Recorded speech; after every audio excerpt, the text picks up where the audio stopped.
Highest પૈસા આજકાલ આપણે એકબીજાને કઈ રીતે ટ્રાન્સફર કરતા હોય છે? યાર તારો યુપીઆઈ કોડ આપી દે, ક્યુઆર કોડ આપી દે, એમાં ટ્રાન્સફર કરી દો. હવે ઘણીવાર કોઈ વ્યક્તિને ટ્રાન્સફર કરવામાં ભૂલમાં ફોન નંબરથી ટ્રાન્સફર કરવામાં એકાદ નંબર આમ તેમ થઈ જાય અને ખોટા યુપીઆઈ આઈડી પર જો પૈસા જતા રહે તો એ પાછા કઈ રીતે લાવવા?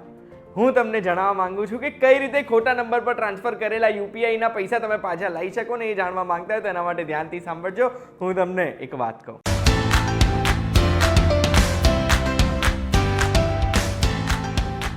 એક વાત કહું, આપનું સ્વાગત છે. મારું નામ છે ગુંજ ઠક્કર.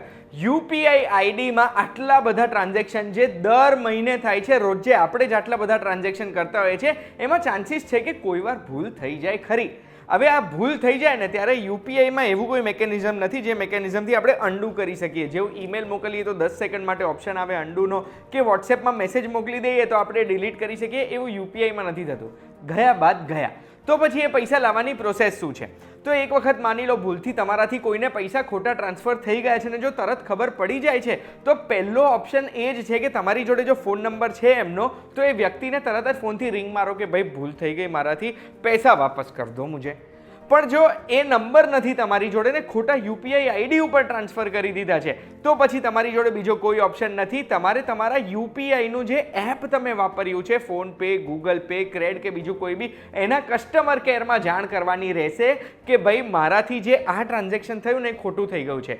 એના માટે તમારે બહુ બધી વસ્તુઓ સાચવીને રાખવાની. એક ચોપડી લઈ લો કે નોટ્સ બનાવી લો કે ક્યાંક સેવ કરી લો, વોટ્સએપમાં પોતાની જાતને મેસેજ કરી દો કે ઘરના ગ્રુપમાં નાખી દો કે આ દિવસે આ તારીખે આ યુપીઆઈ આઈડી ઉપર આ યુપીઆઈ આઈડીથી આટલી રકમ મેં ટ્રાન્સફર કરી છે અને એનો જે ટ્રાન્ઝેક્શન આઈડી હોય એ પણ કોપી કરીને રાખી દેજો. બહુ જ કામનું છે. એ દિવસે તમારા ફોનમાં જે એસએમએસ આવ્યો છે એનો સ્ક્રીનશોટ લઈ રાખો. એટલું જ નહીં, તમારી સ્ટેટમેન્ટ પણ સેવ કરી દો બેંકની, જેનાથી પ્રૂફ રહે કે પૈસા કપાયા છે. હવે જો કસ્ટમર કેરમાં કીધું એનાથી એ પ્રોસેસ ચાલુ કરે, સાથે સાથે બીજું એક કામ તમે કરી દો. સ્ક્રીન ઉપર દેખાય છે એ યુપીઆઈના પપ્પાની વેબસાઇટ છે. એનો મતલબ કે યુપીઆઈના રચેતાની, NPCI એટલે national payments corporation of India, જેમણે યુપીઆઈને આપણા દેશમાં શરૂ કરેલું. NPCIમાં જઈને પણ તમારે આ એક કમ્પ્લેન્ટ કરી દેવાની છે. સ્ક્રીન ઉપર દેખાય છે વેબસાઇટ પર જાઓ, ત્યાં આગળ ગેટ ઇન ટચ પર ક્લિક કરશો તો યુપીઆઈ કમ્પ્લેન્ટ્સ ઉપર જ દેખાશે. એના ઉપર ક્લિક કરશો એટલે થોડું નીચે જવાનું રહેશે ને તમને પૂછશે કઈ ટાઈપની ટ્રાન્ઝેક્શન હતી. ક્લિક કરીને P2P person to person select કરો. એના પછી નીચે લખો કે ઇનકરેક્ટ આઈડી ઉપર ટ્રાન્સફર થઈ ગઈ છે, ખોટા માણસને ટ્રાન્સફર થઈ ગઈ છે. એના પછી જે બોક્સ આવશે એ બોક્સ ઉપર તમારે બધી ડિટેલ ભરી દેવાની છે. જે ડિટેલ મેં તમને યાદ રાખવાની કીધી હતી પહેલાં, જે સ્ક્રીન ઉપર તમે જોઈ શકો છો, એ બધી ડિટેલ ભરીને સબમિટ કરી દો.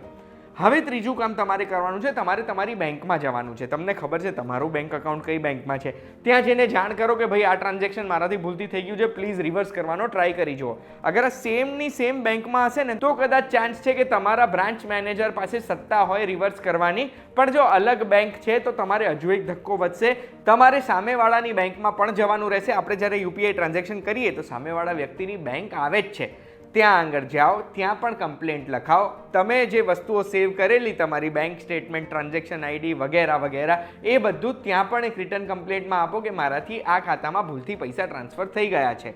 આ બધું થઈ ગયું પછી થોડા દિવસોની રાહ જોવાની રહેશે અને રાહ જોતા હોય ત્યારે તમારે ખાલી હોપ કરવાનું છે કે તમારા પૈસા પરત આવી જાય.